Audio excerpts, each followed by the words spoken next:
Welcome to Sips and Side Quests, an adventure-themed podcast series where we quest to quench our thirst for knowledge. If you're new to the show, there are a few things to know. The episodes are dressed up to be their own fantasy game-inspired verbal adventures. Each segment takes place within a fictional town or the surrounding areas, and much like any great expedition, the topics of our discussions may range far and wide. I'm your host, Troy.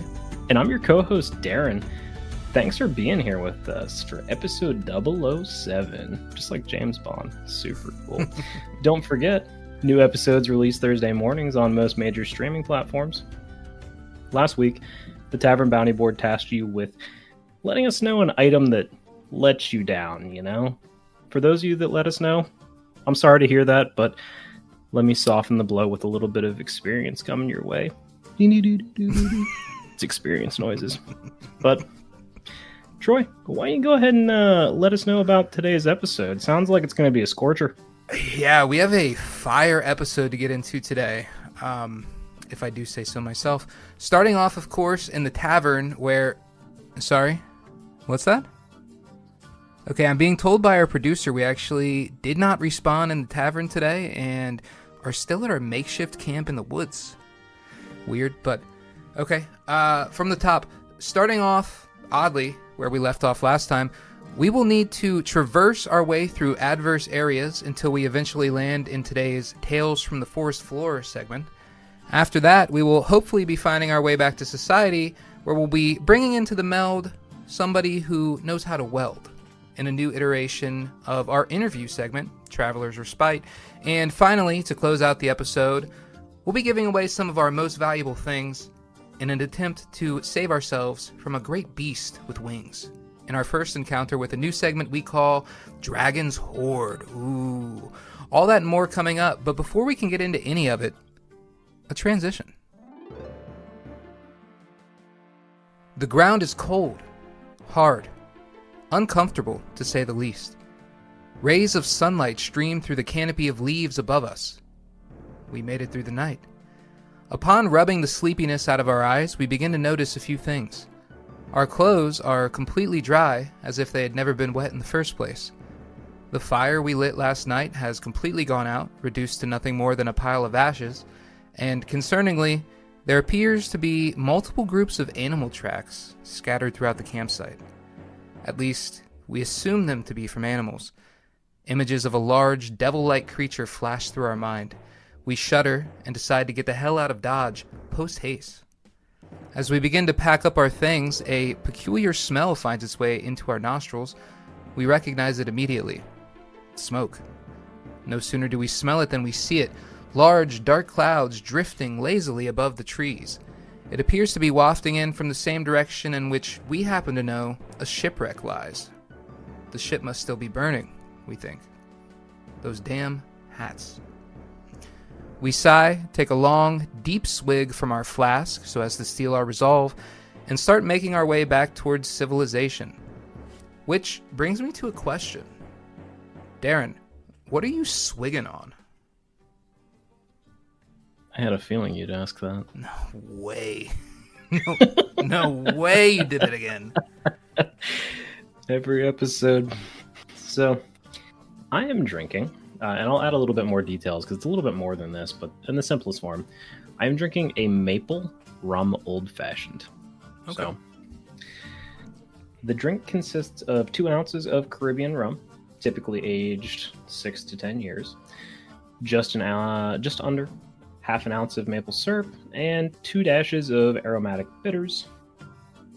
So, the one that I'm drinking, what I did, and to keep with the theme of fire here, I smoked some star anise in the glass to give it a little bit of like a sort of licorice taste to it as well. And then you do a little bit of like an orange zest in there just to add to the cocktail. Very good. But the old-fashioned cocktail dates back to the early 1800s, where it was known as a whiskey cocktail.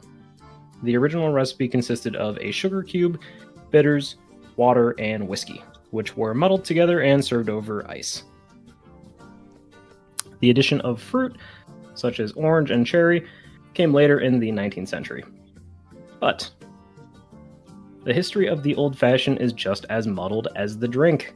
And that's why I'll be telling you about the Appleton Estate rum I'm using in the cocktail instead. A twist. What a twist. So, Appleton Estate is widely known for its distinctive, rich, complex, and luxurious flavors. Stolen right from the website. Notes of vanilla, coffee, cocoa, hazelnut, and some subtle fruits. Make it really smooth. The Appleton Estate dates back to 1655, where the area is said to have been a land payment made to Captain Francis Dickinson, an English soldier, for his role in the capture of Jamaica from the Spanish. I looked into Francis Dickinson, and there is almost no information, so that's what you get. The first rum was not produced on site until 1749, and it was less than 1/100th of the size it is today.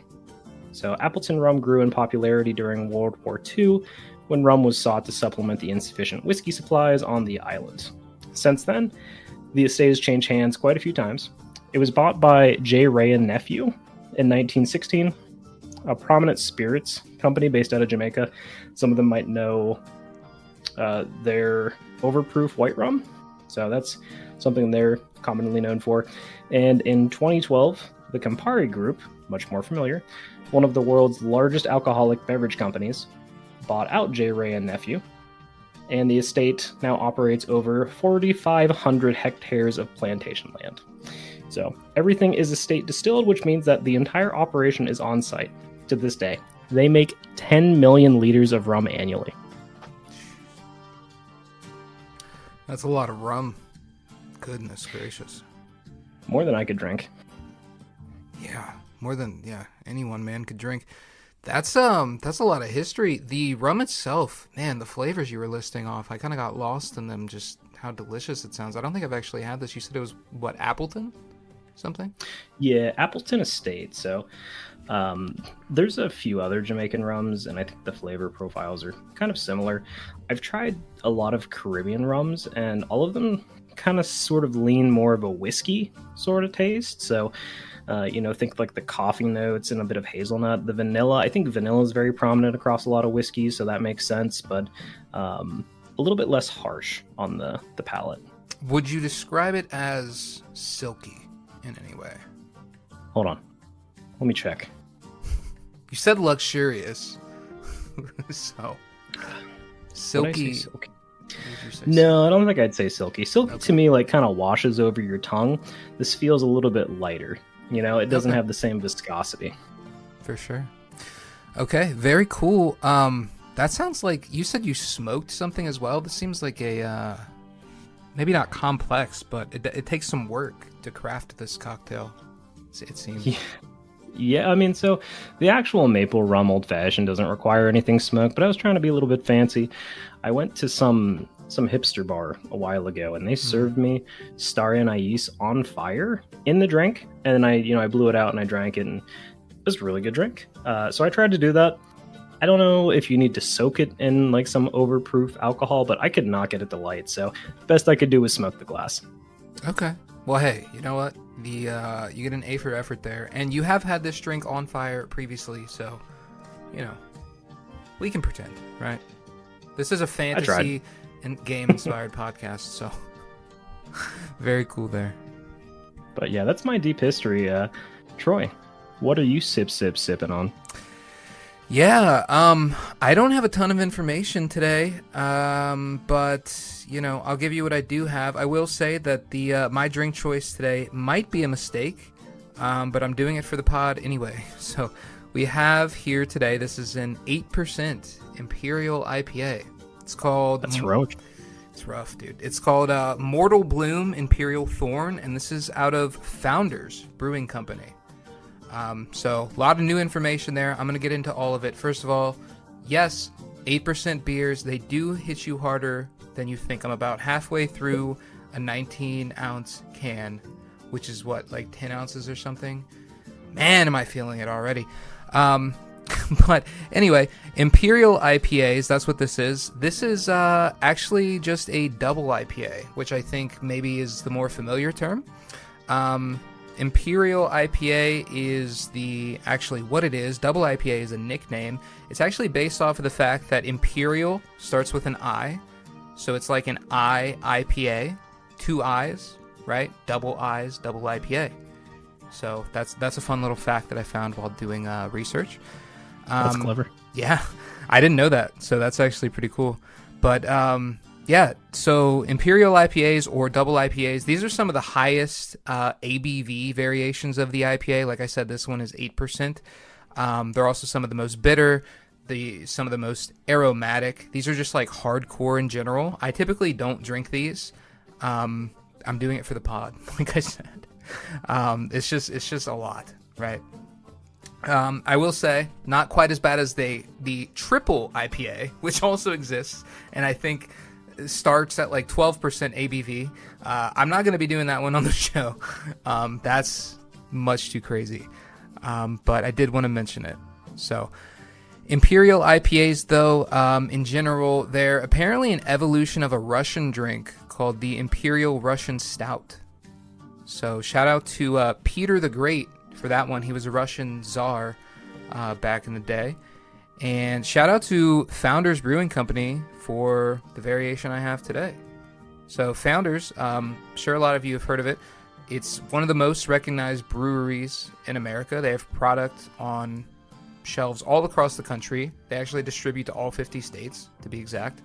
So they are one of my personal favorite brands as well. They have an all-day series of session IPAs that I find to be just delightful. They have, like a hazy IPA. They have just like a single malt. They just have all these different variations, and they're all very like between 4 and 5% ABV. So you get that IPA taste without, getting too messed up, which I like. Quantity over quality, I guess, in that case for me. But anyway, back to Founders. They've been around since 1997. They're located in Michigan.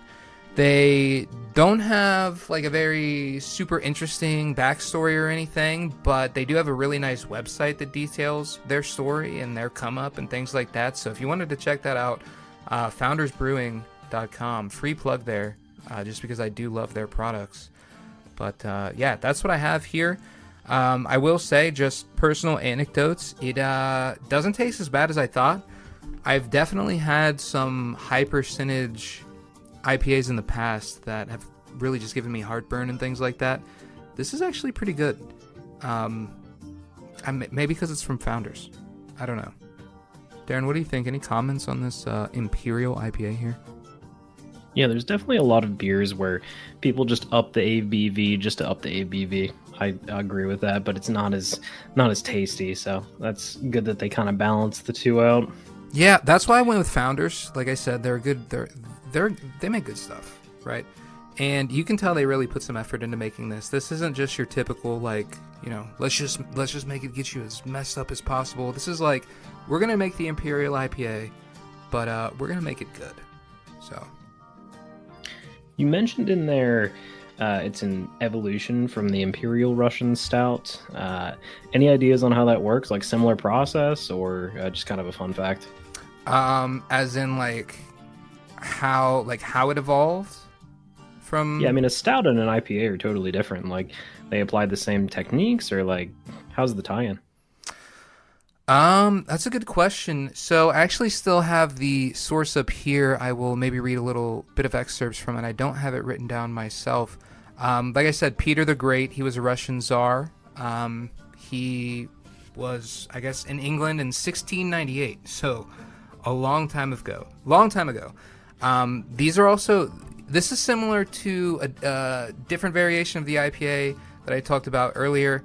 I think it might have just actually been the standard IPAs in general, where they were trying to transport the alcohol overseas, but it would lose potency and flavor and stuff, so they just upped everything so that it would keep better. This was just sort of a similar situation. As far as how it came from a stout to an IPA, let me read here. It says it started out as a porter, and then the craft brew renaissance brought about imperial versions of almost every style. So It seems like just the imperial style itself was just sort of the overarching thing, and it's not necessarily similar to a stout, but it's similar to the imperial style of a stout.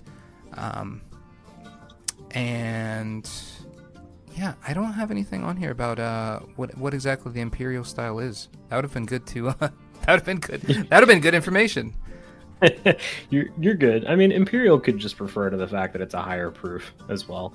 I mean, that could be all that it is. Like it's, spends longer fermenting or something, but no worries. So you said that Founders was based out of Michigan. Mm-hmm. Michigan has a lot of craft breweries, and most of them are pretty good. Really? Are you, what ones are you familiar with up there? I don't name names. Okay. I just know that had some from up there. Okay. I actually am learning of where all these breweries are located as I sort of review the drinks. So there's probably definitely some names that I would recognize, but I just don't know that they're from Michigan.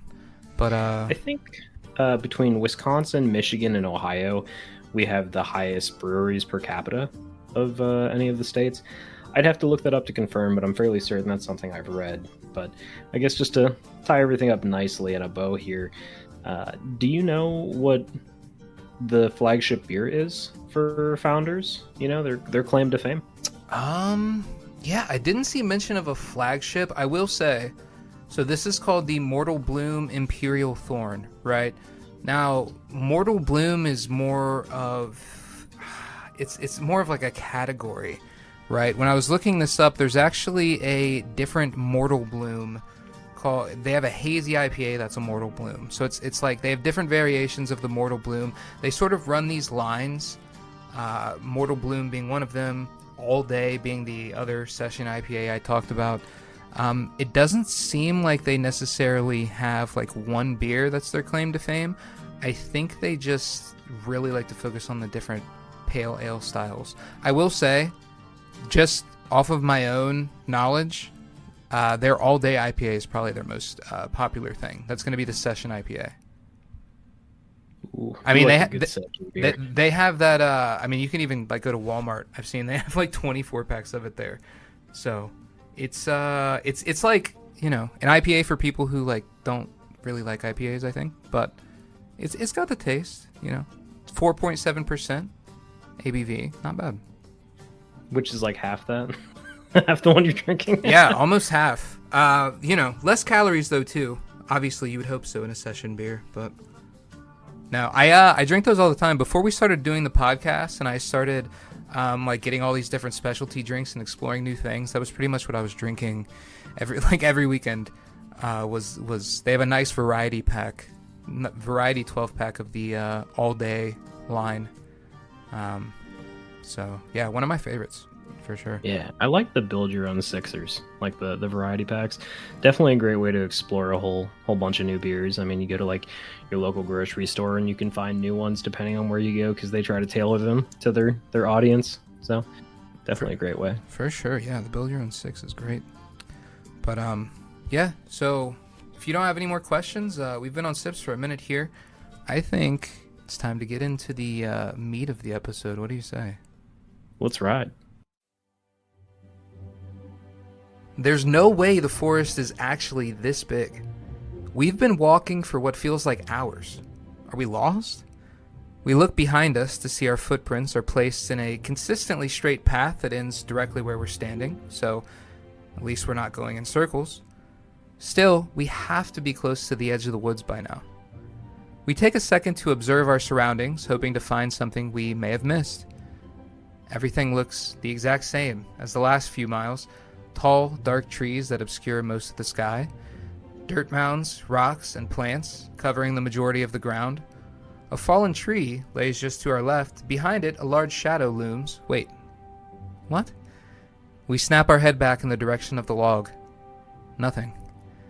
Unnerved, we quickly pick back up our pace, attempting to get as far away from the log as possible. A loud rustling sound comes from just over our right shoulder, and we break into a sprint. Left foot, right foot, duck, dodge, weave. Finally, we see it. A small opening in the trees full of bright, white light. The edge of the forest. We continue running towards the exit when from what feels like directly next to our head comes the loudest screech you've ever heard.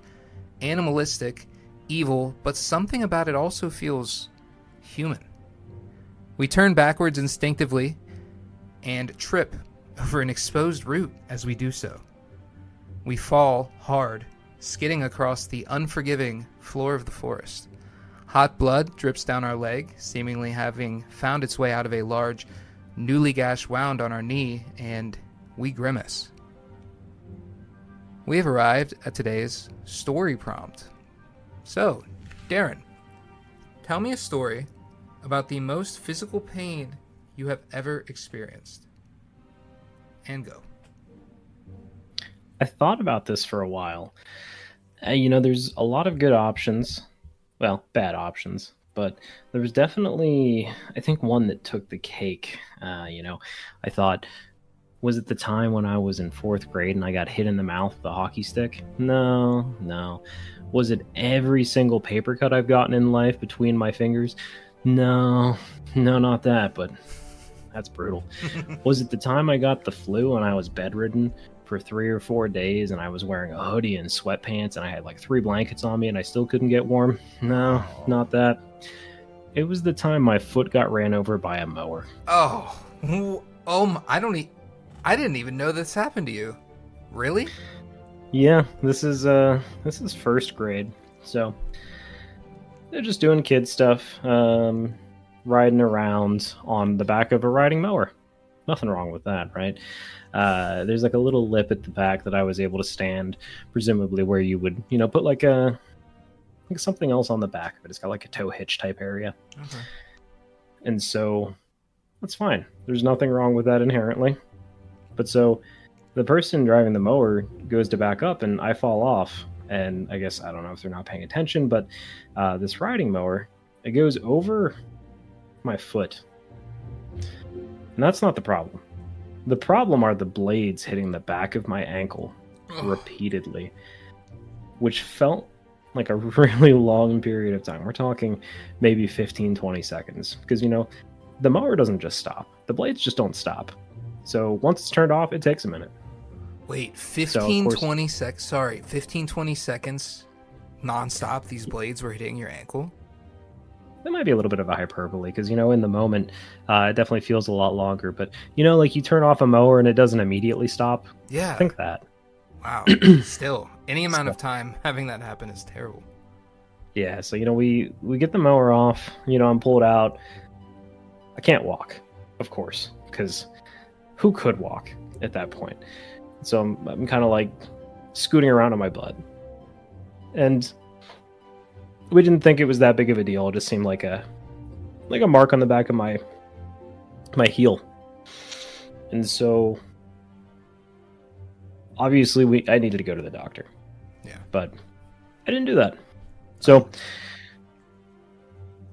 I traveled to meet family about, like 3 to 4 hours away. And I tried to use my great-grandmother's crutches. And they were way too big for me. I mean, she had the crutches when she was like 75 or 80. She's much taller than my, 1st grade self. So I would fall and it would hurt even more each time. So I went in, I finally got the x-rays. And they're like, you realize if you didn't have that shoe on, you probably wouldn't be walking. I had fractured my heel. So it could have been far worse. I'm very lucky. I don't experience any pain from it now. There's not really any mark. I wouldn't even be able to tell you which foot it happened on, to be very honest. But that was some of the most agonizing pain I felt. And after the fact, trying to walk on it, just the sharp jutting pain, that's one of the worst physical pains that I've felt. Because I mentioned the hockey stick to the mouth. I went numb instantly. Not this time. Yeah, I think I remember that story from you, the hockey stick. But I don't think I've ever heard about the mower incident. That's insane. It's a deep cut, literally. Yeah. Oh my gosh. That's a deep episode title. That's a deep cut. That's perfect. That's the one right there. No, but the worst deep cut I've ever had. Wow. I mean, hey, at least that helped. At least that happened to you when you were like young enough that you really don't remember it now. You know what I mean? It's like, Yeah, it's mostly out of my head. It's like one of those situations where other people have told you about it, and that's your recounting of it. I mean, obviously, I was in the moment. I can, piece it together, but yeah. that's the most physical pain I've felt. What about you? What level of agony have you experienced? Yeah, so my story is a different vibe, and I think that's good. We always come with like similar. We always come with the same prompt, but our stories always differ so much, and I love that. So mine is not going to be like an injury per se. I've actually, fun fact, I've never actually injured myself doing anything, and I had played sports, throughout school, different ones. I don't know. I've never pulled anything. I've never torn anything. I've never broken anything. I've just never been in any big accidents. Knock on wood, of course. But yeah, so this isn't going to be a story about an accident or an injury or anything like that. This is going to be kind of embarrassing, maybe a little gross. I will not be graphic with any details, but I am somebody who has had skin issues throughout my life. This particular instance involves a cyst turned into an abscess. So I guess that's what happens when a cyst becomes infected, right? And like I said, this is kind of a gross topic. Not going to get super into it. But if you've ever had any kind of cyst or just, it's like really bad acne with pus in it, right? And it can Skip ahead 5 minutes if you don't want to hear this. Yeah, it can be very painful. Yeah, so this formed on my body in a very bad place. My lower back is where it hurt to sit, I'll say, right? Hurt to even be sitting down. And I had these problems before, but the thing about, cysts is they'll grow and then they'll come to a head and they'll drain, right? That's just sort of what happens with them. Now, this one would not do that, right? It would not get to that point. It just kept getting worse and worse and bigger, and to the point where I was in agony. And this is where the embarrassing part comes in, and I don't mind sharing it because, you know what? I'm an open person. I'm a human, right? These things happen. There's methods, I guess, that you can use online that I was looking at that you can use to get these things to come to a head and start draining. One of them is to heat a glass bottle in the microwave and place it around, the area. And something about the heat and the suction will, maybe get it to come to a head and start draining. So, like I said, this was on my lower back, so I didn't really have a view of it. So, mental images here, I was just like laying in bed with a glass bottle on my lower back, trying to get this thing to disappear from my body. Didn't happen. Wouldn't happen. I was, I was concerned. I didn't know what to do. I ended up going to urgent care at like 11 o'clock at night. The drive there, I drove myself there. I was, my legs were fully extended as I was driving with my body completely off of the seat, except for my upper back, like stabilizing me. It was that bad. And, skipping ahead, getting to the actual moment here of the worst pain I've ever felt. With things like this, they basically just have to cut it open, right? Now, luckily, they don't just like do that, without any sort of numbing agent or anything like that. But that is where the pain comes in, is in order to get the numbing agent in there, they have to inject the area with a needle. So this very raw area, needle straight into it. That whole trip was just hilarious. I actually was laying there because of the area it was on. I had to kind of be a little exposed in this little urgent care room, and one of the other nurses there, I guess, needed supplies out of this room, so she came in to get supplies while we were in the middle of this whole process, and just left the door open. So I was in so much pain, I really didn't even care. But looking back, it's like, man, I could have used some privacy there. But yeah. So basically, long story short, needle directly into a super sensitive infected abscess on my body. still to this day, I've not had anything happen like that since, but still to this day, the worst pain I've ever felt. So I hope that wasn't too gross. I really tried to not. I had to give some of the, the facts, the context, but that's what it is. What do you think about that? Sorry, I just got back from getting a sandwich. Were you talking about something? I'm just kidding. I remember this. We went on a road trip, and I know that it was eating away at you, and you definitely had a preference to be the passenger because you could kind of sort yourself out in a way that wasn't as painful. And that was like an 8-hour road trip both ways. I forgot that we went on a road trip when I had this. That must have been early on, yeah. Because this was like this was like a multi-week thing. Because like I said, it just like, if it doesn't start draining, it just grows and grows and grows. So I completely forgot about that. Wow. Mm-hmm. Yeah, that is brutal. Yeah. Don't really have much to add on that. No, it's just like, it is what it is. It was That is what it is. It was terrible. Sure. Not like a super like active story, but I felt like the story needed to be out there, because if anybody else goes through something like this, just know, other people have also been through it. Just don't put a bottle on it, especially not a hot bottle. Just save yourself like the embarrassment and the shame, and just like skip that and go to urgent care or your doctor or whatever. And also maybe, don't let it get to the point I did where it's like now infected, right? So that's really all I had. Nothing crazy today for Tavern Tales. Anything else you want to add before we've got some beefy segments and transitions to get into today. Any final remarks here before we move on? No, that'll do it for me. I'm gonna go ahead and try and forget all of that. Yeah, I wish I could. So, all right, let's do this.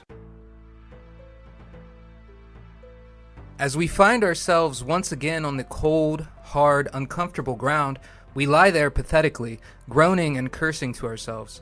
Why is this happening? Mimics, devils, and now a forest that fights back? Our luck has taken a turn for the worse. We sit up and take another swig from our flask. If the screeching creature wants to take us out, at least we'll go out buzzed. As we begin to assess the damage to our leg, we hear footsteps headed in our direction. Yes, finally. Show yourself, we shout. If you wish to lay claim to my life, you'll have to earn it. Your life? Why on earth would I ever want that? A profound sense of disbelief grips us. We scan the environment frantically, our eyes moving faster than we can turn our head, until we finally see her, standing just a few feet from the edge of the forest that we so desperately need to get to. Angela. Come, come, danger lurks in these woods, or haven't you heard? Judging by the frightened bunny sort of look on your face, I'd say you must have heard by now. Is that how you got injured? Never mind, I'm sure you'll tell me in time anyway. People love to talk about themselves, don't they? She laughs. I have some bandages and medicinal plants back at the studio. You do want to get fixed up now, don't you? Come on. She smiles at us hesitantly as we stand and test our balance. Our leg can still support the weight, at least. That's a good sign. We make our way out of the forest, slowly, following a few feet behind Angela. Ahead of us, we see the backside of a colorful stone building. The confusion must show on our face as Angela immediately provides an answer. Ah, yes. I suppose you'd be unaware. The tavern owner, grumpy old man he is, did not like the lot of land in which I chose to place the studio. Impeded his foot traffic, he said, as if. He wanted to get rid of us entirely, but I convinced him to simply move us instead. Little does he know this location is even better. I'm sure you noticed, in the forest. Swarms upon swarms of unique plants. Incredible. We smile and nod our head as Angela holds the back door of the studio open for us. We enter the building, and as we do, we notice a new sign has been put up just behind the counter. Farm to table, it reads. Glancing around, we realize the sign is not the only new addition to the business. A strong, tough, but friendly-looking woman stands in front of the kiln as fire blazes within. Her dark hair is pulled back into a single long braid that falls down her head, her face obscured by a thick pair of goggles. Her clothes seem to be of a different, unfamiliar fabric, potentially indicating she's not native to the area, but it's impossible to tell as most of them are obscured by a heavy brown leather apron. She doesn't seem to notice as we enter, instead staring fixedly on a pot within the kiln. Time passes slowly as we watch her until it doesn't. In a flash, she reaches into the kiln and retrieves the newly fired piece of pottery. But wait, where are her gloves? Did she just do that barehanded? Unfazed, she places the pot delicately on a counter and moves around the room to complete her next task. Bewildered, we call out, "Excuse me, how did you just do that? Who are you?" She raises an eyebrow as she glances at us, amused. Moving her goggles up to the top of her head, as she wipes sweat away from her face, she begins to tell us her story. One of a master metal worker, a welder who needed a break from the labors of the trade so that she may pursue other passions. We have arrived at our interview segment, Traveler's Respite. So, this is not a new segment. We have done this earlier in the season, episode 4. Go check that out. We had a great guest on then. We have a great guest on now. Would you like to introduce yourself and tell us what sort of knowledge are you going to be sharing with us today? Hi guys, my name is Crystal. It's nice to meet you. Thank you for having me here. I would like to tell you a little bit about what I do, how to weld. How to weld. You know, I actually don't think I know anything about welding other than it involves metal and like heat, fire and stuff. So I think before we get into the questions that we have for you, we'll start off. If you could just tell us, in your words, as somebody who has a ton of experience in it, just what is welding exactly? Literally the easiest way to put it is taking two pieces of metal, putting them together, and using heat to create a fusion between them. Now, welding is actually completely different than brazing. Welding is the fusion of the two metals compared to brazing, where it's just another metal being introduced. Okay. So, sorry. No, you're good. We're already just getting into words that I've never heard before. You said, what Right. was it? Brazing? Brazing. Sheesh. But that's not even nothing to do with welding. It's just I wanted to make sure people are aware that they're two different things. Okay. They're two different things. So How does that compare to soldering? It's basically okay. So soldering and brazing they're actually pretty much the same thing. So where soldering and brazing, they're only the filler material is melted together. There's no, like I said, no fusion of metal. Brazing is more used for like copper, brass, and stuff like that. Soldering is more common with computer stuff. That's the best way to put it. It's where the more fine sciencey detail in computers, which don't know anything about that kind of stuff. Fair enough, but we brought you on for welding. Yeah. Yeah, we did. So, Crystal, what is your like history with welding? Like, how long have you been doing it, or what's your experience with it? How did you get into it, and sort of what led you down this path in general, I guess? So where I began, so I actually worked in retail, and I didn't want to do that anymore. So I'm like, okay, let's think of something that I can do that's more trade oriented. So I actually know a guy, he's a retired fireman now. He did welding, and I'm like, hey, do you mind showing me a thing or two? And he's like, sure, come on over, we'll get you started. I'm like, okay, great. So he literally sat me up in his garage, no gloves, no vest, no any kind of protection except goggles, and showed me how to put two pieces of metal together. It was the most eye-opening experience ever. So it's, when you have never welded before, it looks just like a bright light, and then it's just a bunch of heat. When you're actually under the helmet and the goggles, it's a whole new experience, because you're having so much power, so much fire in your hands that you're controlling. It's a great feeling. So you said that he showed you weren't wearing goggles? No. But then you also said it was an eye-opening experience. Now, to me, I think I'd like to keep my eyes closed in that situation, just out of Oh my fear. gosh. Did you? Well, he did the closed eyes, and it's more feeling. No way. He did. It's the eyes closed, more feeling. So if you get some of the older folks that have done welding, you'll see that they either look away, close their eyes. They don't do any of that like helmet down kind of thing, and that's how he was. They just weld on vibes. But I'm like, this is so cool. And then he's like, okay, now we're gonna do the real stuff. I'm like, what do you mean the real stuff? Because he's like, now you're gonna feel what it's like to get the burn, the flash burn. Flash burns when you burn your eyes, and it was horrible. So I had no gloves too, so I also felt like little sparks hit my arms, and I had no protection from the blight, so I basically got sunburned from the welds I've been doing. Wait, he did this to you intentionally? Yes. So I thought this is a great thing to like explain to people. Okay. I had one of those teachers. He said he was the type that you learn from experience. Yeah.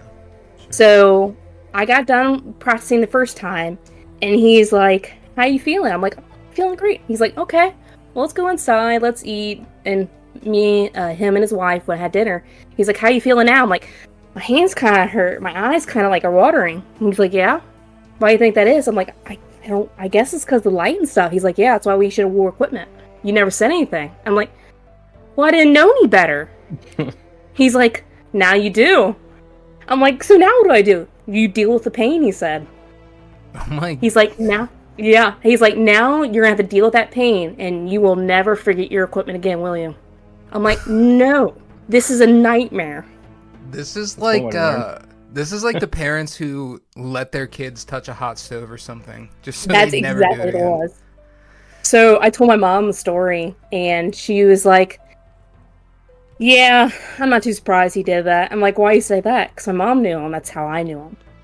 And she was like, Mary, his wife, told my mom what was going to happen and what he was going to do to me before I even knew what was happening. Oh my god. So that was considerate, at least. I'm like, "Are you kidding me? And you let him do this?" And she was like, "This is what you wanted to do, right? He knows what he's doing. He was going to teach you what you need to do." I'm like, a little upset, but that's okay. I enjoyed it. They were plotting against you there. That's right? crazy. You said it was a fireman? Like, this is a hobby for him, or like... This was a hobby for him, yeah. Okay, that makes sense. So that all happened, and then I go back, and he's like, "Here, I got you some equipment." He paid for all my equipment. He gave me leather gloves, he gave me a leather vest, and full leather welding gear is very expensive. He got me a helmet, he got me new steel-toe boots. He paid for all this equipment for me. Oh, wow. He was like, "Now I'm going to show you how it's really done." Sounds like a very just like tough love kind of guy. He was a guy that never smiled, but he would do anything for you if you asked. We need men like that. That's good. It's harsh in the moment, but I mean, you probably learned some good lessons. I learned. You know. Now that where I work now, you get these guys that I'll explain later what it is, but there's tack welding. It's literally just squeeze a trigger, a quick small weld to hold something in place. And you see these guys like looking away or closing their eyes when they do it. I'm like, "Nope, I'm not doing that. I'm not getting that burn on my face again." It was a horrible sunburn basically on your face. So, sorry, it's not really funny, but it's freaking hilarious. So, what are you talking about? so is that the first thing you ever welded? Then was with Yep. him when you got like the sunburn. That's kind of crazy. You'd get like sunburn from welding. I mean, I guess it's just heat. It makes sense, heat and light. But it's almost as bright as the sun. That I don't know how bright the sun is, but I know it's like considered almost as bright as the sun. So It's one of those 10,000 degrees Fahrenheit, which is in fact 5 times less hot than a lightning bolt. I really hope you did not know that off the top of your head. we both knew it off the top of our heads. Actually, No if way! he didn't say it, I was about to say it as well. I was impressed. Tune into one of the other episodes to find out how we learned that. This is the last one. Okay, 006. go check it out. But okay, thanks for the backstory there. I think every good adventurer needs a backstory, so you definitely have an intense one. I don't know how I would have reacted in that situation, but yeah, you were starting to get a little bit into, you said, a tack weld. So our next question here is actually, what are the different types of welds? So that's kind of a perfect segue. Could you just go over a little more, like what a tack weld is, maybe some other notable ones that you can remember off the top of your head? So a tack weld is a very common weld that's usually used for steel. It's when you are, say for example, you are building a picture frame or a window frame or some kind of square, right? Okay. Square. You want to make sure those pieces are not moving because you're going to be working on stuff, hammering stuff, move stuff around. So a tack weld basically is a very small, like a little dot of a weld that keeps the material in place. So, for example, if I'm welding on this square frame and nothing's tack welded together, heat will pull the material apart. And what I mean by that is that heat makes metal warp, right? So if you want to make sure this frame is completely flat and not like a little rhombusy and like wonky, you want to make sure you tackle the corners so it doesn't move. Okay, that makes sense. So that's the easiest one to go through. Okay. Now, other welds, so there are basic 5 different weld types, right? Oh, wow. Okay. So these are the basic ones. So I'll go with these with you guys. It's a butt weld, a lap weld, an edge weld, a T-weld, and a corner weld. Now, what are those? Imagine that you have 2 pieces of flat metal that are square, and you put them up next to each other, butt them up together, right? Right. Well, but that's a butt weld, because we're going to try to weld those pieces together, and they're butted together. Okay. Then you have a lap weld. So now that you have the same 2 square pieces of metal, you put them on top of each other to make them overlap. That is a lap weld. The names of these welds are very just descriptive. Like they're very just it is what it sounds like so far. Yeah, it is what it is. So far. You got the other 3. So then you have a T-weld. And this one, stay with me, it's a T-shape, right? It's a flat one, and then a piece of metal standing up in the middle of it. Shaped like a T. Shaped like a T, exactly. Wow, that's insane. I wouldn't have expected that. Ready for this next one? Corner weld. You take... Now, this one's a little different. It's like an L shape, right? You have one standing up, one laying down, and you're going to weld, stay with me, on the corner. Wow. Okay. And then the last one is the edge weld. This one is, say that I have 2 L-shaped pieces of metal, right? Right. You put them back to each other, right? Okay. So it makes a T-shape, basically. But instead of welding in the corners, you weld on the top and the bottom of it, on the edge. So you weld the edges together. Yep. Okay. So it's the orientation of the metal is essentially how it correlates. Basically, yeah. Okay. But that's the names of the welds. Because if you're ever welding anything, it's going to be in one of those positions. So that's why they named them those positions. That's the welding types. Okay. So the names of those, like I said, they're all very just like kind of relevant. I mean, the way you're describing it seems very just simple and easy. Obviously, it's probably just your experience because I don't know. I wouldn't know where to start. So what do you think is like maybe like a hard thing about welding rather, that most people like wouldn't realize is actually hard to do? You honestly wouldn't believe me when I say this. Okay. So it's actually not the welding itself is the hard part. The hard part is what you can't see. So there's what's called inclusions in a weld or porosity. So welding is easy enough with, which I would go over what these are. There's different styles of welds and whatnot, and different machines to use for welding. But It's when you are making a line of weld, right? Mm-hmm. And so porosity and inclusions mean there's something in the weld that you can't see. Porosity means there's some kind of like a little bubble hole or a little like a pinhole or something. Yeah, impurity. But it's called porosity. That's what they call it. But or inclusion, which there's something literally in the weld. That's the hardest thing about welding, is because you don't know that's in there until you start cleaning the weld or you do like a testing.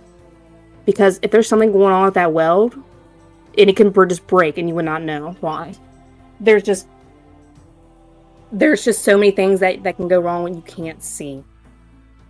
So how it happens, like with porosity, so for MIG welding, which I'll go over what all these are to you guys, it has a gas that protects the weld. If the gas is blown away by wind, if you run out of gas when you're in the process of welding, it can make holes just appear just randomly. If that happens, you have to literally grind out the entire weld and do it all over again. So, you said these are things you can't see. So, what sort of indicates, or are there any indicators that like these things are happening in the moment? Like, is it something you can catch, or like? Some of them you can catch. Some of them you can see. Some of them you have to use an X-ray. Oh wow. So, like a bigger industrial structural steel, yeah, they use an X-ray machine. Some of them you have to just learn on your own how it looks, how the arc is handling. The arc is the pretty light you see. That's called an arc. And sometimes that it's called undercut. Mm-hmm. So if you have a weld and your machine is not set correctly, so say it's too hot or too cold, it's called undercut. It means that you're either taking too much from the walls of the weld and it's making like a deep indent, or you're not taking enough and the indent gets even deeper because there's nothing filling it.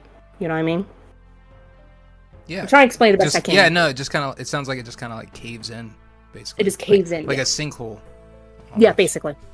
And that's just based on the materials? Like you have to use different based on the materials. That's materials. just on steel. Aluminum is a whole new animal. Oh. Yeah. Not the aluminum. It's literally completely different. Aluminum, I'll just go like over real quick. Like, yeah.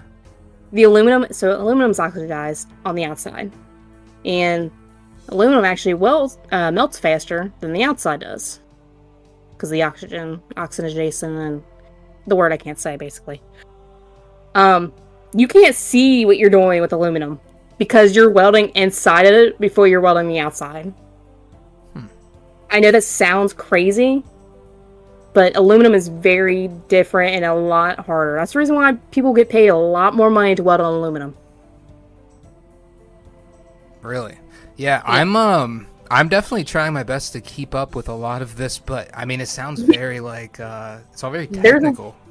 There's a lot to it. Like it's definitely not just like put fire on metal. There's like imperfections that you can't even see or that you just have to feel. You literally have it's by feeling. A lot of it is. And it wouldn't be like just straight aluminum, right? It would be like an alloy. No, it's straight aluminum. Oh wow. Yeah. Which is also very bad with your lungs. So if anybody decides to weld, take my advice. Make sure you're wearing some kind of mask. It sounds like welding needs some protective gear. This is what we've learned so far. Oh, yeah. It's a little dangerous. Not great for your health. So speaking of dangerous, it sounds like there's a lot of ways that something can go wrong when welding. Mm-hmm. Have you personally ever had anything go just like terribly wrong, whether it's like an injury or you just like totally messed something up or warped something? And if so, what happened? So the worst injury I ever had with welding is just having splatter on me. Splatter is basically extra metal that like spits out when you're in the process of welding. It just gets pushed out. And you're wearing all this leather and you want to try to be as protected as possible, right? Well, there's also creases in that leather. And then creases lead down to other pockets and holes in your equipment or pants or shoes. So I actually had a piece of splatter come off the weld, down my jacket. It didn't burn me or anything. I didn't feel it, but it went straight down my jacket, down my pants, and into my shoe. And because I'm wearing steel toes, they have a lot of laces on them for protection, right? So there's this piece of molten lava in my shoe, burning through my skin as I'm trying to struggle and take off my boot. And by the time you take your boot off already, it's already cooled down and fused with your skin. Fused with your skin? Oh yeah. Oh my god. It melts you. It melts your skin. You got branded? If this was pictures, I could show you the scars I have on my hands and my feet. Oh my god. We could have had you do our Tavern Tales segment with us earlier with this story, because that sounds terrible. Oh my goodness. Wow. Okay. But it's the job, and I enjoy it. It's a fun job. Yeah, it's a little dangerous and stuff, but the satisfaction you get from getting the perfect weld, where it just looks like stacked diamonds and it's beautiful looking, satisfying. Okay. I'll take your word for it. I think the threat of getting melted by stray metal shards is a little too much for me. But sign me up. So yeah, that was the questions I had. Darren, I want to tag you in here for these last few questions if you would. How you feel about that? Yeah, for sure. Yeah, there's like 3 or 4 left here if you want to take over. Yeah, so we talked about the actual welds, but you mentioned the arc. I presume arc welder. Do you have any favorite tools or gear that you couldn't live without? I mean, obviously, we've learned that without it, you may not live very long. But things you prefer to have, and is there any way to personalize your gear? Personalize my gear, huh? I put giant googly eyes on my helmet. Okay. But Wait. Actually? Yeah. That was not what I was expecting from this question. I do have giant googly eyes on top of my helmet, but that's not what the answer you want. Yeah, that's what we wanted, actually. That's a great answer. Wow. Okay. Well, I also have a hard hat, too. It also has giant googly eyes on it. Okay, so googly eyes is the theme. Do you bedazzle anything? Is there any, like, Hello Kitty? Dude, I tried. Nothing sticks to leather. That's fair. I tried bedazzle. It didn't work. Did you actually try it to bedazzle? I actually did try on my leather jacket, yes. What about, like, favorite tools? I mean, like, obviously there's a certain arsenal that you need to use, but is there one that you keep coming back to, even maybe when you shouldn't? There's really not a favorite tool I have. It all depends on the job. Like, some jobs you need, like, a grinder. Some jobs you need a die grinder, which is just a smaller grinder. It really depends on the job. There are different types of welding that I like to use. Before I talked about the arc welding, stuff like that. Also, another name for it is stick welding. It's where you have a really long stick. It's called an electrode. And you just, like, poke at the weld until it lights an arc. That's why it's called arc welding. Oh, yeah. Okay. And then you have other types called MIG welding, which is... It's called a MIG gun. And you just hold down a button and a piece of metal comes out. And that's how you weld with a MIG gun. Then you have TIG welding, which is a torch in one hand, a filler wire in the other hand, and then a foot pedal to control the arc of the torch. There's different types of welding machines to use. My favorite is actually TIG welding, the one with the filler wire, the torch, and the foot pedal. 1, because I get to sit down. 2, because that is the most fine detail. TIG welding is like surgery. It's the fine hand-eye coordination, small stuff. Usually used with aluminum. Okay. So just more highly skilled. Yes. So it's less like a specific tool that's your favorite, more like a style of welding. Like a style, yeah. There's, like I said, all tools are different per job, but style is up to you. That's fair. Yeah. And I mean, you compared TIG welding to kind of surgery. I mean, that's a very technical process. Would you say, on the whole, that you see welding as more technical, or are there artistic elements to it as well? As I said before, I like how the color looks when you get that perfect weld. I see it as both. I see it as technical because it needs to be a certain way for certain jobs. And then artistic because, like, you want to have it make sure it's pretty. You may see a pretty weld out there and be like, oh, this must be a really strong weld. Just because it's pretty doesn't mean it's strong. Or you may see an ugly weld out there and be like, wow, this must be weak. Doesn't mean it's weak. You really think like that when you're out in public, just paying attention to the different welds? I look at welds constantly when I'm in public. Wow. It makes sense. When I go out to Kings Island, those roller coasters, I look at the welds. Yeah, that would. You don't ride certain ones. You may think I'm kidding. I am dead serious. Some of them I'm just like, some of them you can tell, be like, that's a lot of porosity. I'm not sure about that weld. Yeah, that adds like a whole new dynamic to riding roller coasters, is when you can tell like how well they're put together. Oh man. Yeah, I mean, that makes a lot of sense. I'm the same way with architecture. Like, I'll look at bridges and I'm like, man, what were they thinking? Like, this is the single most boring thing they could have done. Like, in a like a thriving metropolis, like, you couldn't put a little bit of panache. So I completely get that. But you've talked a lot of different welds, but do you have something that is your favorite item that you've welded? I mean, I've seen like the butterfly, not that you've done necessarily, but like butterfly license plates welded together. Have you done anything like that? Something that's your standout? I really, really want to. Eventually, my dream is to have my own little welding shop where I can do more creative stuff. I actually want to like make creative, like little form metal pieces of art, and I want to start selling them at craft fairs. That's what my main goal is.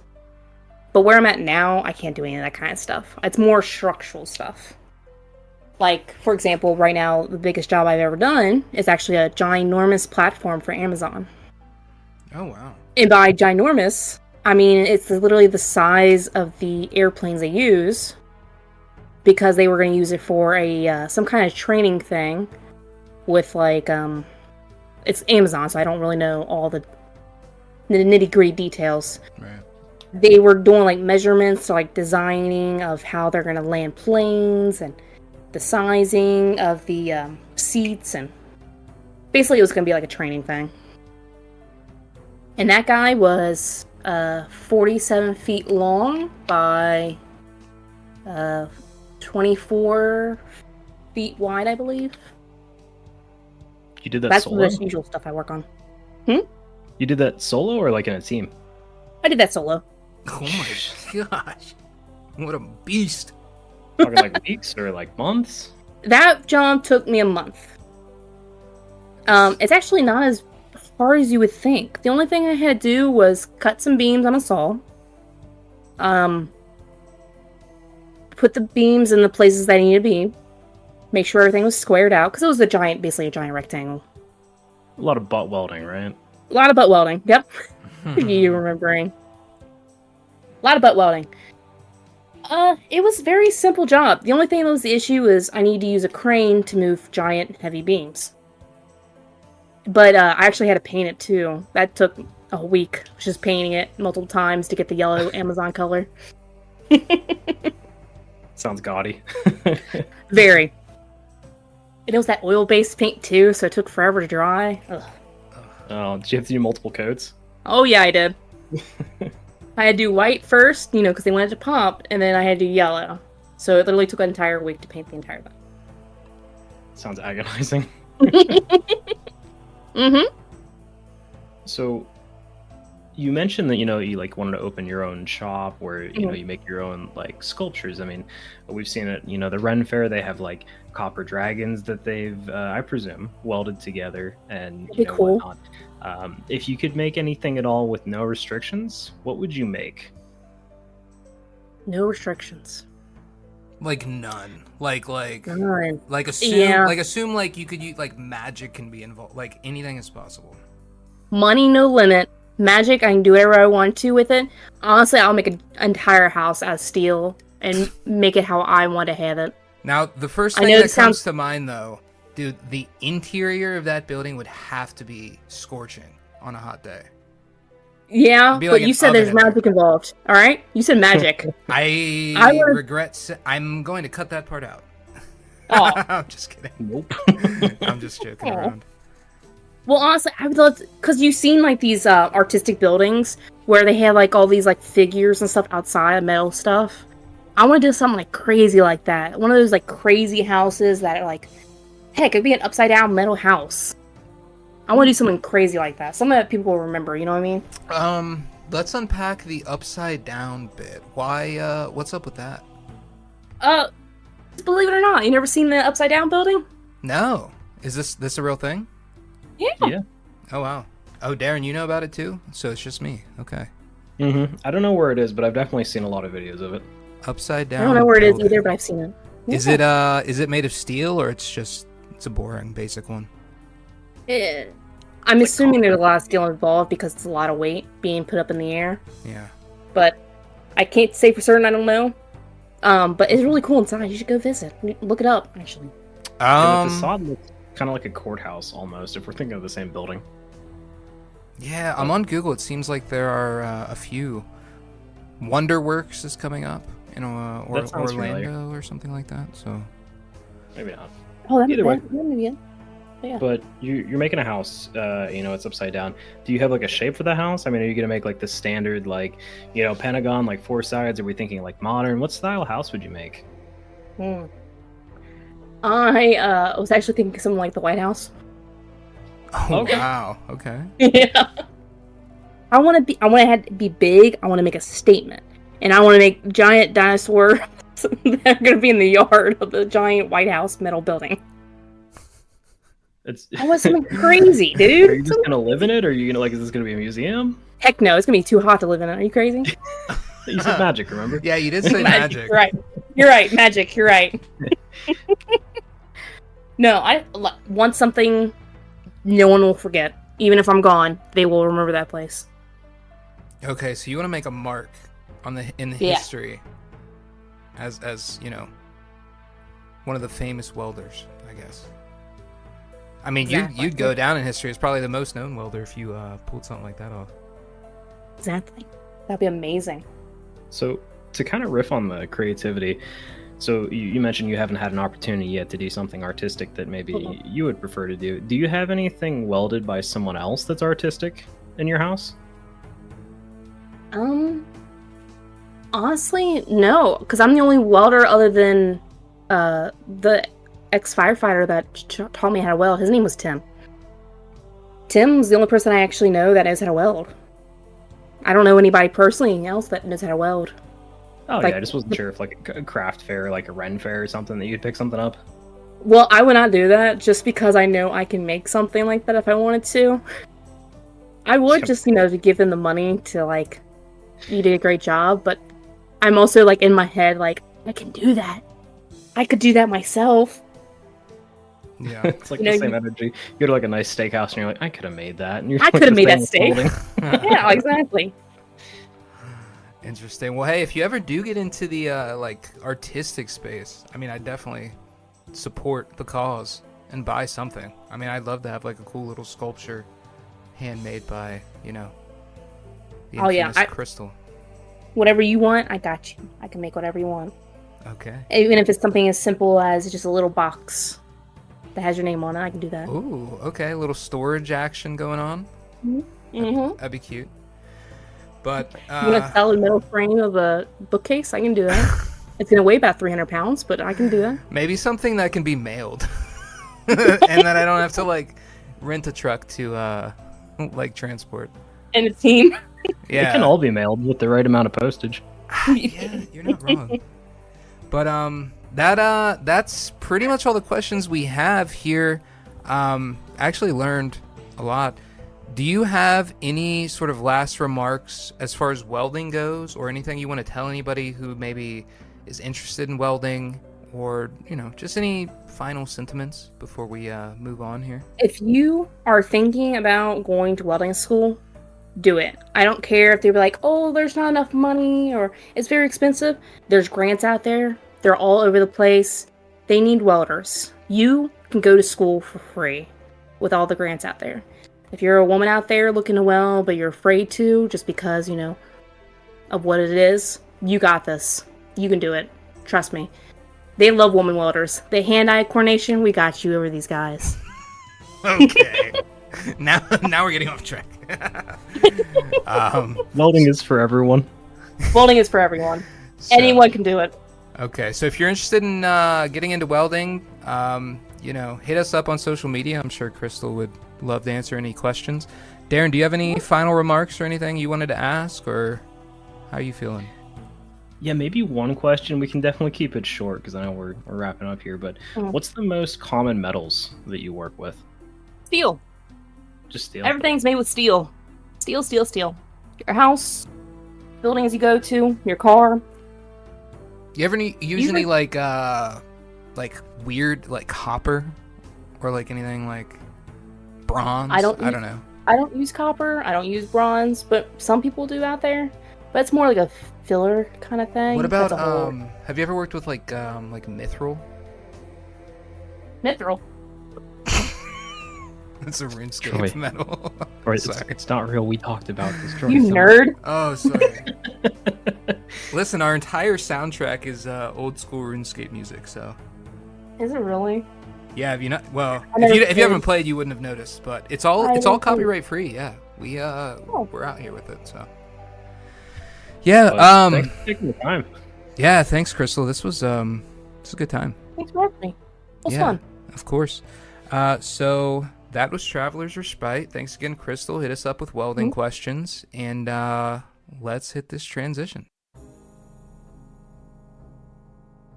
We sit on a wooden stool as Angela tends to our leg. The welder's story is an interesting one, to be sure. There's much more that goes into the craft than we previously realized. Having finished her tale, she turns her attention back to the kiln.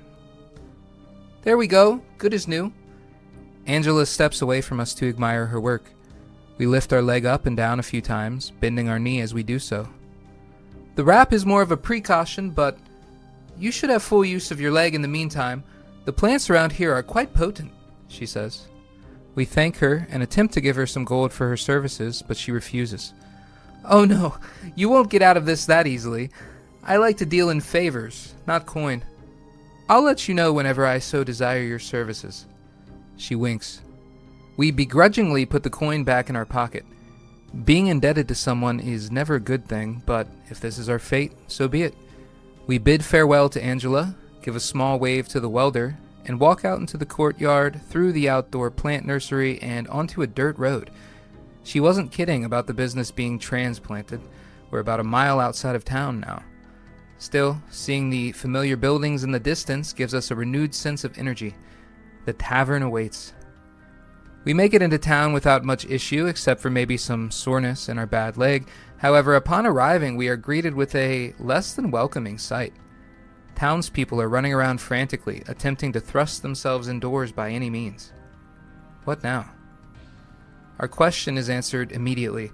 A large shadow blocks out the sunlight from above as a great winged beast descends towards the town. A dragon. Red, shimmering scales coat its entire body.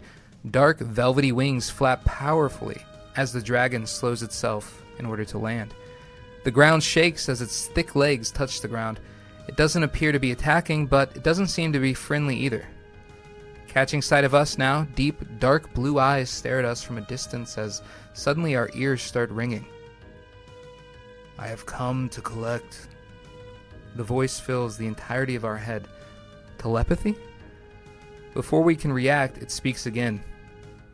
Make your offering, lest things will become unpleasant. Its eyes narrow. Welcome to Dragon's Hoard. So, the premise of Dragon's Hoard is that we need to offer up something to the dragon that we hold dear, right? So this is going to be like tangible, real-world things that can be consumed or used. Maybe a movie or a play or a dish or, things like that. The important thing is we're going to be describing why it's significant to us and giving anecdotes about our experiences with it. Little bit of a twist on this one. We're not actually going to say the title of whatever it is, right? So, for example, I have a movie. I'm going to talk about the movie. I'm going to describe it. I'm not going to say which movie it is. Daren's going to maybe make a guess at the title, and if he gets it correct, that's great for him. If he doesn't, we have the Wheel of Punishment pulled up. We're going to get into that if there's an incorrect guess. So, Daren, I'm going to have you go first here. Describe something that you would consider a personal treasure to you without actually telling me what it is. Ooh. Yeah, I thought about this one. I feel like could have gone a lot of ways. So, this item is personal to me because I've had the opportunity to, play through a game. My spouse is not as privy to games, which is okay. She doesn't have the same gaming prowess. She didn't grow up on it like I did. So it was great for me to be able to share this story of a game with her. And so a lot of the game is deep in lore. And after I finished the game, I beat it on the hardest difficulty as well with her watching. So bit about the game, which you probably have it in mind already. But... I don't remember the title, though. I know which one you're talking about, but I don't remember what it was. Oh, that's good. I say I don't want to be too obvious with what it is, but definitely a lot of side quests to get pulled off to instead of completing the main story. Okay. And you said, so this is like significant to you because you went through it with your spouse, basically? Yeah, that's exactly right. Because I've tried other games, like LA Noire, and she has shown that she's not very good at driving or handling in those games, which is okay. You can share in the experiences. Yeah, I've experienced through playing with my partner as well. The people who have not grown up on games, they really struggle with the not navigating, but operating like the camera in addition to the other stuff. 2 sticks is too much. Yeah, 2 sticks at once. If you didn't like grow up developing that skill, it's definitely could be. I could see how it could be tough. But man, we've talked about how you've been through this game with your spouse, but I can't remember the name of it. Man, and I would ask for hints, but that kind of defeats the purpose here. So I don't even know if I have a guess. A freebie as to what it's not. I did play through Assassin's Creed Brotherhood and Revelations. Those were fun games. We did not play 2, something we'll have to go back to. But those were some games that we've played together as well. Yeah, I knew it wasn't those ones, but this was like the turn-based combat one, right? I know what you're thinking of, and it's not that. Oh, it's not that either? What you're referencing is Eternal Sonata, which is an obscure game that almost no one's heard of. It was like 2007, 2008, and it's kind of turn-based, but turn-based in the way that you get like 10 seconds to make your move, and then it switches to the next person's order. That's not the kind of turn-based that I like, personally. It was manageable. So it is not that. Okay, well that completely changes my line of thinking here. Is it a title that I should know or would be familiar with? Yes. Okay. Let's see. Like I said, the things that I did give you, because I feel like if I go too much further, it's going to give it away completely, but there's a lot of side quests to get distracted by.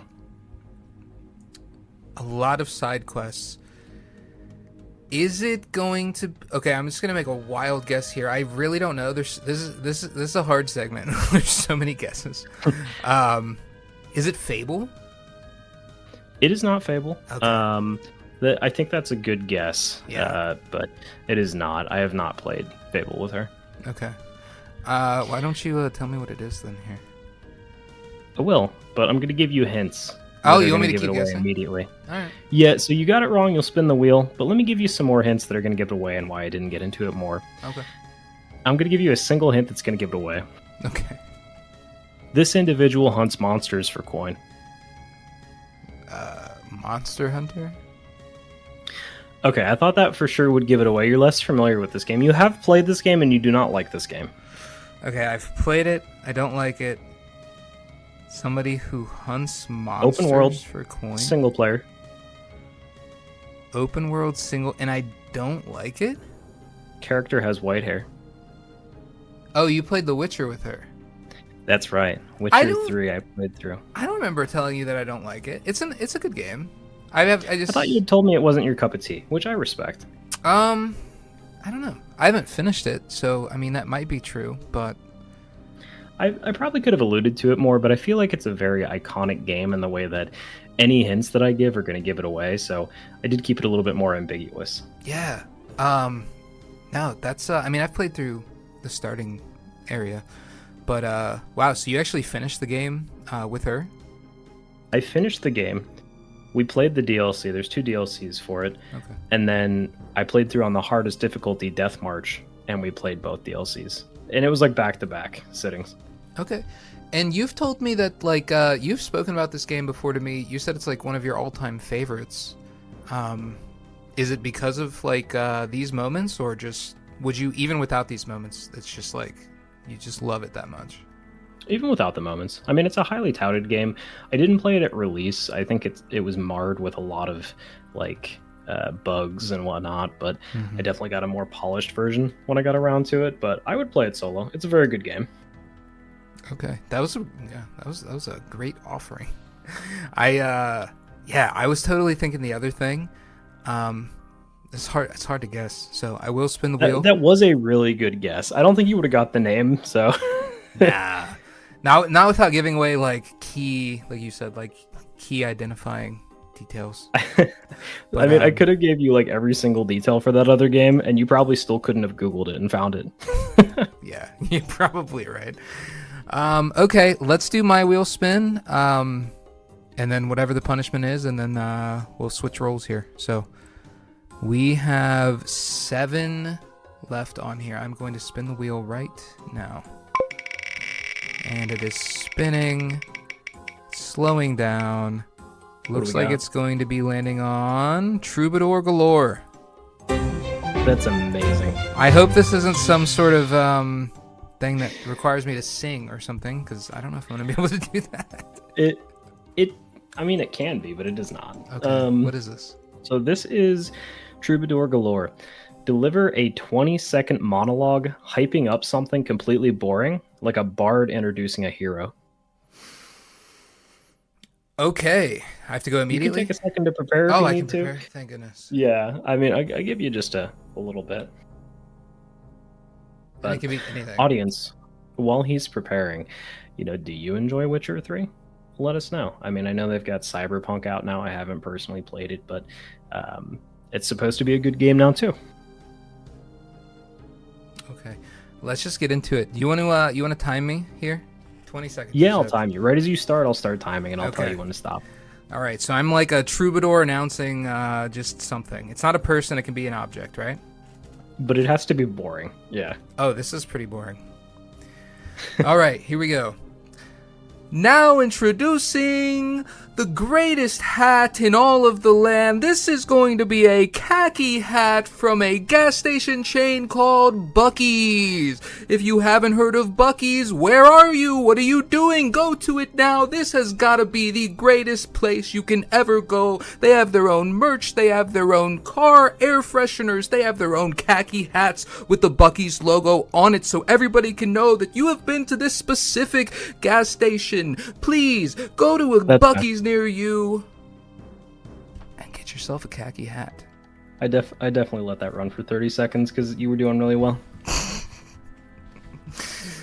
Shout out to Buc-ee's. Actually, not a boring place at all, but I'm wearing a Buc-ee's tank top right now. that's totally unplanned, by the way. Okay. All right. Man, what have you got? What's your treasure? Yeah, the wheel spins always really get my juices flowing there. But yeah, my treasure. So Ew. Mine is going to be okay. Mine's going to be a good movie. So this movie is relevant to me. because it was really a big part of my formative years. However, the part of my formative years that it was relevant to, it was actually in book form. So this is a book that was turned into a movie. I read this book front to back, man, so many times. In school, in high school, I really was I kept to myself. I obviously, had some friends, but I was really just kind of a quiet guy. I kept to myself, and I was a very emotional kid. And so the main character of this book, I just really related to. I felt like this could be me. And then the movie came out, and it became one of my all-time favorite movies, if not my favorite movie ever, because it is just so true to the book that I just loved it. And I have memories of myself as an emotional, teenager, young adult, just watching this movie and just tearing up, just from how emotional it is and how much I relate to these people, and just it's one of those moments where a piece of media that has nothing to do with you makes you feel seen. So that's what this is to me. It holds a really special place in my heart. So that's what I've got. Feel free to ask any questions there, Darren, or make a guess if you feel like you got it. Yeah, this is brutal. I'm not a movie guy, so I'm working at a disadvantage here.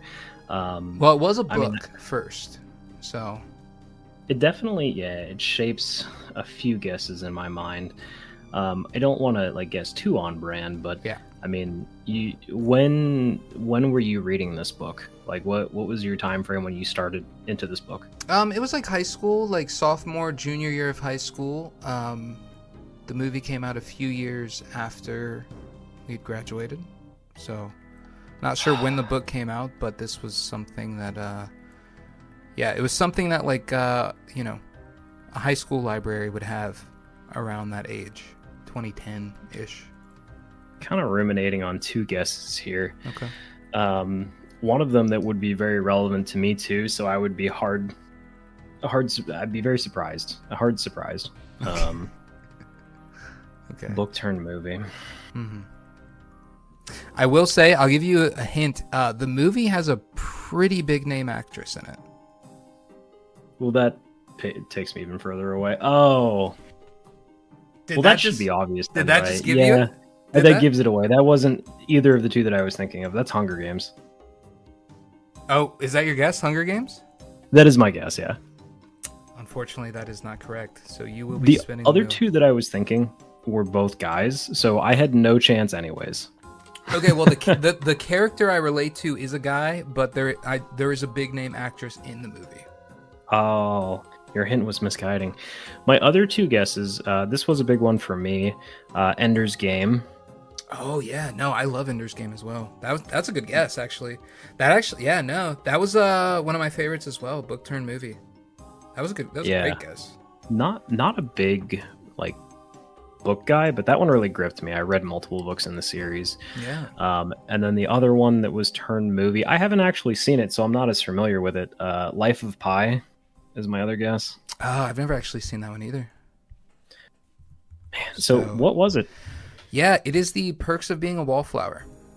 I would have never got there. Not in a million years. No? It is, man, amazing book. The big name actress, Emma Watson, is actually in the movie. She plays Sam, one of the main characters. So. Well, that's not Hunger Games at all. No, it's not Hunger Games at all. But yeah, The Perks of Being a Wallflower. People are always surprised because it's a kind of not a movie that you would associate with me if you knew me. But yeah, it really spoke to me when I was younger. Just I don't know. Like I said, I was just kind of kept to myself, and that's kind of what the main character does too, obviously. So. But I knew when you put movie that I was going to be up for a wheel spin, so let me have it. Yes, let's get into it. All right. Spinning as I speak here. Slowing down. Looks like it's going to land on Speak with Beasts. What is that? No. I like that you don't like this. This is the one that I think I had mentioned to you. This is one of the only other ones that you knew about. And this is do a short monologue or debate as if you've cast Speak with Animals. It's one-sided, so all the audience hears is you. Okay. That's so dumb. That's a tough one. Yeah, that's a really good thing you got that those 3 ounces of rum in you. Probably more by now. Yeah, we're up to 4. Let's see. As much time as you need to prepare, obviously. Yeah, so I mean, I got to think about what's the first animal. Talking with a cat, that would be easy. Talking with a raccoon, that could be interesting. That's my thoughts. So you get to pick the animal that you're talking to? I mean, what I read to you is the excerpt. I'm certainly not letting you pick an animal. I was about to say, because I'd pick something crazy like a giraffe or something. It is hard enough of a prompt. Oh, you know what? I'll do a giraffe. For you, I'll do a giraffe. Okay. You want this balloon to be a giraffe? I'll make it a giraffe. Okay. Here we go. What do you mean? Well, yeah, I know that you want more lettuce. They're feeding you lettuce. People are paying to feed you lettuce. Well, yeah. That's uncalled for. Please do not call me that. No, I'm not gonna try and get you out of here. Are you kidding me? How am I gonna get you out of here? You're like 20 feet tall. No, that you cannot put on a zoo uniform. It's not gonna fit you. They don't have your size. I'm not gonna check in the gift shop. Are you kidding me? Okay, fine. What size do you wear? You don't even know what size you wear. So what's the point? This is not gonna happen. You know what? I'm walking away. We're done. This conversation's over. Okay. Round of applause. That was really good. I really felt like you were talking to a giraffe there. Wow. Very nice. I was like, we're not going to see a giraffe at the zoo. Like, yeah, okay, we can do this. Yeah, and you love the zoo, so that was too easy of a choice, man. I should have picked like something crazy. Should have been raccoon. Honestly, raccoon I was struggling with, but you said giraffe. I made the balloon into a giraffe. Yeah, you did make it into a giraffe. Hopefully he gets his gift shop item there, but he doesn't even know what size he wears. There's no way. I'm not coming back. Okay. So there you have it. That was Dragon's Hoard. Little bit shorter of a segment, but some deep cuts there. Hopefully you guys learned a little bit about us as hosts. Perks of a Wallflower. Darren, you should really watch that movie, dude. It's a really good one. Just listen. You remember Tim from the other interview, the pilot? He's a big movie guy. He's been trying to get me to watch like 10 or 12 different prolific movies. I think that's on his list. So someday. Oh, it's on Tim's list? Okay. See? He knows what he's talking about. He's a movie guy. Yeah. Very cool. All right. Let's go ahead and end this segment, though, and get on out of here, I think. I deem your offering to be worthy. The dragon bows its head in our direction, an unexpected gesture of recognition. Smoke rolls out of its nostrils as it snorts and then readies its wings for takeoff. I guess treasure really is all it wanted. Halt! Stay where you are! Yet another commotion. 4 sword-bearing men barrel down the road, directly towards where we're standing. We take a step backwards, clearing the way for the men to confront the dragon. Halt, I said! He's talking to us. A tall man with glasses and a weird hat with a feather on it. We recognize him now. Ned, of the town militia. The town council has put a warrant out for your arrest. Please come quietly. Our arrest? What is he talking about? I will not ask again. Please come. His sentence stops there. Thank goodness. A blazing ball of flames engulfs him. A stream of fire, which can be traced directly back to the dragon's mouth of which it is pouring out of.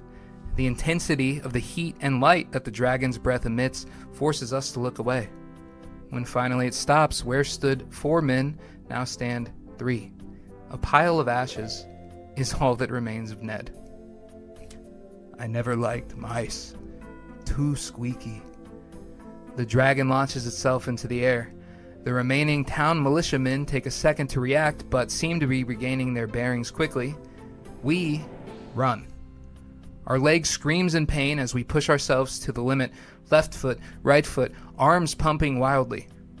Just as we're about to round a corner out of the sight of the militiamen, away from the dragon, onward to freedom, we see something. For a split second, out of the corner of our eye, a man, darkly dressed and masked. Searing pain lights up the side of our head. The momentum of the impact sends us flying through the air until we tumble to the ground. It's cold, hard, uncomfortable, to say the least. Our vision goes black. And that brings us to the end of episode 7, the penultimate episode. This was a pretty crazy one, I think. Let's see. We injured ourselves in the woods while running away from some crazy screeching creature. We met up at our old drunken alchemy creation, Franken building, apparently now being called Farm to Table. Had a great conversation with a welder. We offered up some of our personal treasures to a dragon and apparently tried to evade arrest only to get knocked unconscious. Wow. So the description speaks for itself there, I think. Before Darren tells us what's going on for next week, let's check out the Tavern Bounty Board real quick. This week's challenge is going to be more of a digital one. Comment on the video, the podcast, wherever you're listening to this. Leave a comment with a brief description of something you treasure personally. Don't say what it is, just a brief description. See if others can guess what it is. But that's all for me. Darren, hit us with the hook for next episode here. The season finale. Incarcerations, lacerations, and ruminations. How are we going to find our way out of this one? Subscribe to our podcast and follow us on socials at Sips and SideQuest to be notified when our next release lands to find out. Leave a comment to let us know how we're doing and drop a like for some easy experience points. This has been Darren. And this has been Troy. Thanks again for tuning in. We'll see you right back here next time for yet another adventure.